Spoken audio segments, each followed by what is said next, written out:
আপনি মুখ্যমন্ত্রী, আপনি ওজন করে কথা বলুন। আপনি এত উগ্রতা দেখাচ্ছেন, তো এই উগ্রতা কোথায় ভ্যানিশ হয়ে যাবে আপনি জানেন না। বড় বড় দেশের রাজা মহারাজা শেষ হয়ে গেছে, ওদের আপনি চিরজীবন মুখ্যমন্ত্রী থাকবেন এইরকম না। আপনি যে ভাষায় কথা বলছেন, এই শুক্রবারের লোকরাই এইটা করেছে। তো শুক্রবারের লোকরা কারা করেছে? এরা কেউ ছাত্র নয়, এরা কমপ্লিটলি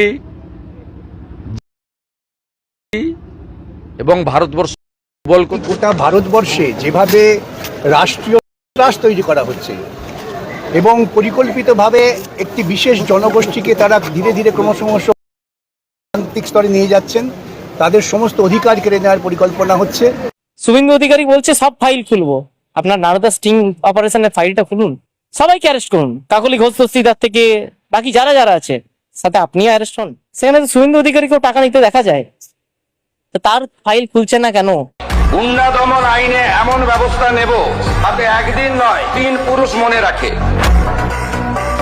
মুখ্যমন্ত্রীর কাছে আমি একটা ভদ্র প্রশ্ন রাখতে চাই। উনি বলেছেন যে ওই কাজগুলো শুক্রবারের লোক করেছে, জানি না কিসের ব্যাপারে বলেছেন উনি, কিন্তু আমি একটা কথা বলতে চাই যে স্যার দেখুন, কোনো দিন বা কোনো বার বা কোনো মাস কোনো কিছু কিন্তু একান্ত কারণ নয়, এটা কিন্তু ভগবানের সৃষ্টি। প্রত্যেকটাই জিনিস কিন্তু মানুষের সবার জন্য ভগবান সৃষ্টি করে রেখেছেন। তো শুক্রবার যদি কারোর বিশেষ দিন হয়, হিন্দু ধর্মেও কিন্তু আমাদের মধ্যেও কিন্তু শুক্রবারটাও বিশেষ দিন আছে। যারা ধরুন অনুকূল ঠাকুরের দীক্ষিত তারাও হয়তো মানে, বা কেউ সন্তোষী মায়ের পুজো করেন তারাও হয়তো মানে। তো আমি এটা কথা বলবো স্যার দেখুন, যে চাঁদকে আমরাও যেমন মানি, পুজো করি, অন্য ধর্মের মানুষরাও কিন্তু চাঁদকে মেনেই তারা কিন্তু তাদের ধর্ম যত কিছু থাকে সবকিছু কিন্তু পালন করে।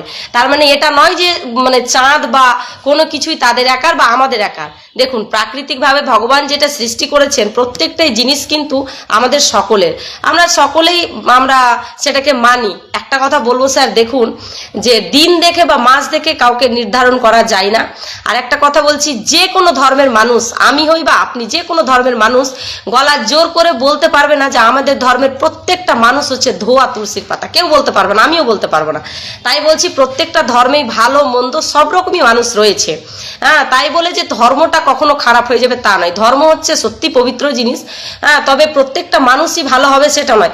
একটা মায়ের সন্তান 4টা থাকে, 4টার মধ্যে হয়তো 2টো ভালো থাকে, 2টো খারাপ হয়ে যায়, তার মানে এটা নয় যে মায়ের গর্ভটা খারাপ। দেখুন মায়ের গর্ভটা একই ছিল, সন্তান যদি ভালো না হয় সেটাতে মায়ের গর্ভ বা মায়ের দোষ নেই। তাই আপনাকে রিকোয়েস্ট করব, কোনো দিন বা কোনো কিছু কারোর একান্তরে নয়, আমাদের না ওদের, কারোরই নয়, এটা কোনো কারোর নয়, এটা হচ্ছে স্বয়ং সৃষ্টিকর্তা।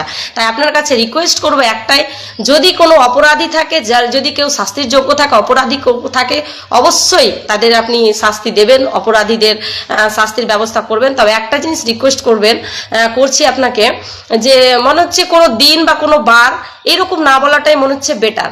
কেন বলুন তো, প্রত্যেকটা দিন ওদেরও যেমন কাজে লাগে আমাদেরও কাজে লাগে। বিশেষ কোনো দিন বা কোনো কিছু কেউ নির্ধারিতভাবে ও ঠাকুরের ভগবানের কাছ থেকে নিয়ে চলে আসেনি, যেটা আমাদেরই। সংবাদ মাধ্যমের উপরে যেভাবে আক্রমণ নামিয়ে আনা হচ্ছে না, তার তীব্র প্রতিবাদ জানিয়ে আজকে 2-4টে কথা বলার চেষ্টা করব। এই যে সংবাদ মাধ্যমের উপর আক্রমণ নামিয়ে আনছেন সাধারণ মানুষ, এর জন্য সংবাদ মাধ্যম কিন্তু অনেকাংশে দায়ী। যেভাবে একতরফাভাবে এক শ্রেণীর সংবাদ মাধ্যম তারা মিথ্যাচার করছেন বা কোনো একটা একপক্ষের হয়ে তারা প্রচার করছেন, নানা ধরনের কথা বলছেন, মানুষকে এত বোকা ভাবার তো কোনো কারণ নেই। মানুষ সব জানেন, আর এখন সোশ্যাল মিডিয়ার যুগে সব খবর, সব ছবি মানুষের হাতের মুঠোয়। আজকে আমি যদি একটা মিথ্যা সংবাদ প্রচার করি, তার পাল্টা যে সত্যিটা সেটা কেউ একজন পরিবেশন করবেন, কাজে সত্য তো চেপে রাখা যাবে না। তাহলে আমার বিশ্বাসযোগ্যতা যেরকম চলে যাবে, মানুষ যেরকম আমাকে বিশ্বাস করতে পারবেন না, ভবিষ্যতে আমি কোনো সংবাদ পরিবেশন করলে আমার সংবাদটা তারা এড়িয়ে যাবেন, তারা দেখবেন না। একইভাবে যাদের মনে হবে যে মিথ্যা প্রচার করা হচ্ছে, তাদের বিরুদ্ধে সেটা যাচ্ছে, তাদের একটা রাগ, একটা আক্রোশ তৈরি হবে এবং তারা যখনই সুযোগ পাবেন তারা চেষ্টা করবেন যে এর বিরোধিতা করার। এবং কেউ কেউ যেমন অত্যন্ত উগ্র মানসিকতার, তারা খুব স্বাভাবিকভাবেই গায়ে হাত তুলতে চলে আসেন এবং সংবাদ মাধ্যমের কর্মীর উপরেও এইভাবেই আঘাত নামিয়ে আনা হচ্ছে, তাদেরকে মারধর করা হচ্ছে। কাজে সংবাদ মাধ্যম বা সংবাদপত্র বা টেলিভিশন, এদের মাথার উপরে যারা রয়েছেন না, তাদেরকে কিন্তু আগামী দিনে আরও অনেক সতর্ক হতে হবে। তারা এমন কোনো কিছু করতে পারেন না, সংবাদ প্রকাশের নামে এমন কিছু মিথ্যাচার বা এমন কিছু করা তাদের উচিত নয়, যার ফলে যারা ফিল্ডে গিয়ে কাজ করছেন সেই রিপোর্টার, সেই ক্যামেরাম্যানদের উপর আক্রমণটা নামিয়ে আনা হচ্ছে। তারা বেচারা সংবাদটা পরিবেশন করতে যাচ্ছেন, কিন্তু তাদের যে সংবাদ মাধ্যমের হয়ে তিনি খবর প্রচার করতে যাচ্ছেন বা পরিবেশন করতে যাচ্ছেন, সেই সংবাদ মাধ্যমের পলিসি কি সেটা তার বিন্দুমাত্র সেখানে তার কোনো ভূমিকা নেই। সেটা তৈরি হয় সম্পূর্ণ মালিক পক্ষ অথবা মালিকদের যে তাবেদার এডিটার বা এরকম বড় পোস্টে যারা থাকেন তারা, অথচ মার খায় একেবারে নিচের লেভেলের রিপোর্টার বা ক্যামেরাম্যানরা। কাজেই এই বিষয়টা নিয়ে সংবাদ মাধ্যমকে সতর্ক হতেই হবে। নিরপেক্ষতা যদি গণতন্ত্রের চতুর্থ স্তম্ভ তারা যদি রক্ষা করতে না পারেন, তাহলে তার সুদূর প্রসারী ফল এটাই হবে। আমার মনে আছে যে এই যে পচা ডিম ছুঁড়ে যে মারা হচ্ছিল না বিরোধীদের, তৃণমূল কংগ্রেসের নেতা প্রাক্তন মন্ত্রীদের উপরে, তখনই আমি বলেছিলাম যে এই জিনিস কিন্তু এখানেই থেমে থাকবে না। এই যে মানুষ নিজের হাতে আইন তুলে নিচ্ছে, এর সুদূর প্রসারী ফল আমরা ভবিষ্যতে দেখতে পারবো। কখনো ডাক্তারদের উপরে, কখনো শিক্ষকদের উপরে, কখনো সাংবাদিকদের উপরে এই আক্রমণ কিন্তু নেমে আসবে। আর বিশেষ করে পালাবদলের পর আমাদের রাজ্যে যেভাবে সংবাদ পরিবেশন শুরু হয়েছে, সমস্ত পক্ষ সব কিছু না দেখিয়ে পচা ডিম ছুঁড়ে মারার খবর অনেক বেশি করে দেখানো হচ্ছে, বা এই ধরনের খবরগুলোকে একটা অংশের খবরটাকে চেপে দিয়ে অন্যভাবে খবর দেখানো হচ্ছে। এর ফল, এর সুদূর প্রসারী ফল তো হতে বাধ্য। কোনো কিছু তো একতরফা দীর্ঘদিন চলতে পারে না। প্রত্যেক ক্রিয়ারই তো প্রতিক্রিয়া রয়েছে, বিপরীত প্রতিক্রিয়া রয়েছে।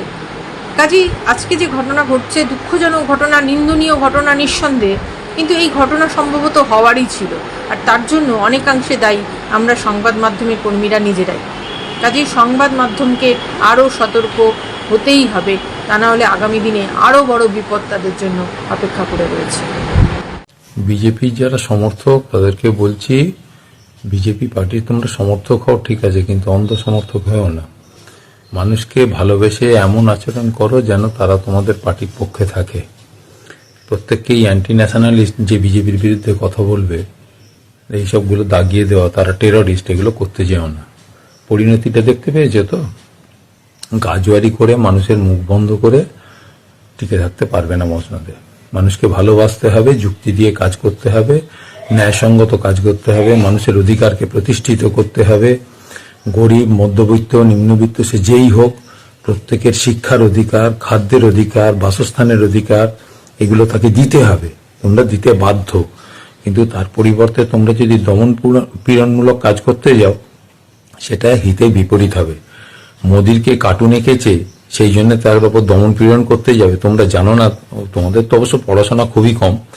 জওহরলাল নেহেরু যখন প্রাইম মিনিস্টার ছিলেন তখন তারও কার্টুন আঁকতেন। তো এক কার্টুনিস্ট আঁকা বন্ধ করে দিয়েছিলেন। জওহরলাল নেহেরু তাকে ফোন করে বলেছিলেন যে কি ব্যাপার, আপনি আমার কার্টুন আঁকা বন্ধ করে দিলেন কেন? কার্টুন আঁকা মানে হচ্ছে তিনি জনসমাজে আরো প্রচারে থাকবেন। জোর জবরদস্তি করতে গেলে বিপদ বাড়বে, মজনু থেকে ছুঁড়ে ফেলে দেবে পাবলিক, এটাকে মাথায় রেখে দিও। ও এসআইআর এর মাধ্যমে লোক বাদ দেয়া, ভোটার বাদ দেয়া, এইসব নানা রকম অজুহাত করে তোমরা বেশি দিন টিকে থাকতে পারবে না। আদানি, আম্বানি, বড়লোকদের তোমরা শুধু পয়সা বাড়িয়ে যাবে, আর এই তোমরা নিচের দিকে যারা সাধারণ কর্মী, তারা ওই ধরনের জিনিসগুলোকে সমালোচনা না করে সমর্থন করে যাবে। এভাবে কিন্তু টিকে থাকতে পারবে না। সতর্ক করে দিলাম, এখন থেকে, আজকে থেকে সবসময় মাথায় রাখবে যে মানুষের অধিকারকে প্রতিষ্ঠিত করার জন্য মানুষের পাশে থাকার চেষ্টা করবে। সমালোচনা করলেই সে খারাপ, এটা কখনো নয়। জয় হিন্দ, বন্দে মাতারাম, ভারত মাতা কি জয়। এটা কিন্তু বিজেপির নয়, এটা আমি একজন রাষ্ট্রবাদী ভারত মাতার সন্তান। অনেক তো হলো ফেসবুকে চাটাচাটি, অনেক হলো ট্রোল, অনেক হলো প্রতিবাদী, অনেক খেলাম গালাগালি, তাতে কোনো দুঃখ নেই।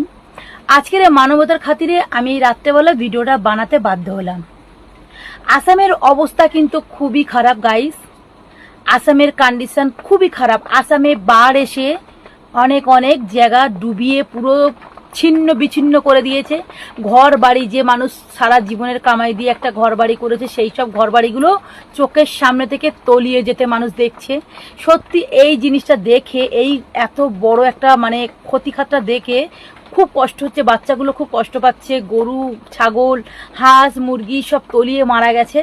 দেখে সত্যি খুব কষ্ট হয়েছে। মানবতার খাতিরে এই রাত্রেবেলা ভিডিও বানাতে বাধ্য হলাম, যেহেতু হোক আমরা একটা কন্টেন্ট ক্রিয়েটার, আমরা আওয়াজ তুলি। সেই জন্যে আসামের মানুষ বলছে মাননীয় আমাদের প্রধানমন্ত্রী যখন ভোট হয়নি তখন বারবার এসেছিল, এখন কিন্তু আমাদের মোদিজি আসছে না কেন, কি হয়েছে? তো আমি মোদিজির কাছে বলবো আপনি একটু আসামের দিকে দেখুন, আর মাননীয় আমাদের মুখ্যমন্ত্রী যিনি আছে ওনাকে আমি বলবো একটু ওইদিকে ধ্যান দেবেন, কারণ মানবতার খাতির হলেও আমরা কিন্তু মানুষের কষ্টটা আমরা দেখতে পারি না। তো সেই জন্য বলছি একটু প্লিজ ওইদিকে দেখবেন, কারণ অনেক ছোট ছোট বাচ্চাদের দেখছি ডুবিয়ে যাচ্ছে, তলিয়ে যাচ্ছে। ওদিকে একটু প্লিজ দেখবেন, কারণ আমরা তো মানুষ হলেও অন্য মানুষের কষ্টটা দেখতে পারবো না। তাই প্লিজ একটু ওইদিকে ধ্যান দেবেন, যাতে ওই মানুষগুলোর কিছু সাহায্য করা যায় এবং ওই মানুষগুলোর কোনো একটা ব্যবস্থা করা যায় যাতে সে ভালো মতন থাকতে পারে।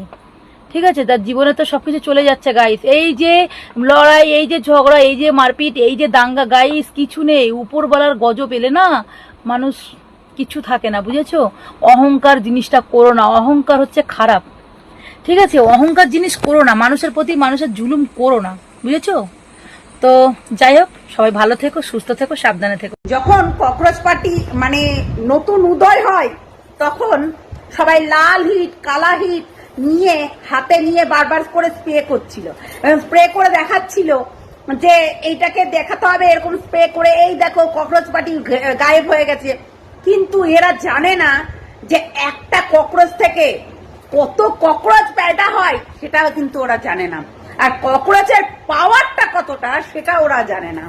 আসলে জানবে কি করে? তাদের তো পেটে বিদ্যা নেই, তারা দালালি করে খায়, যার কারণে আজকে তাদের অবস্থাটা দেখুন, মুখ লুকিয়ে ঘুরে বেড়াতে হচ্ছে, কেননা তারা দালালি করে খায় বলে। বুঝতে পারলেন?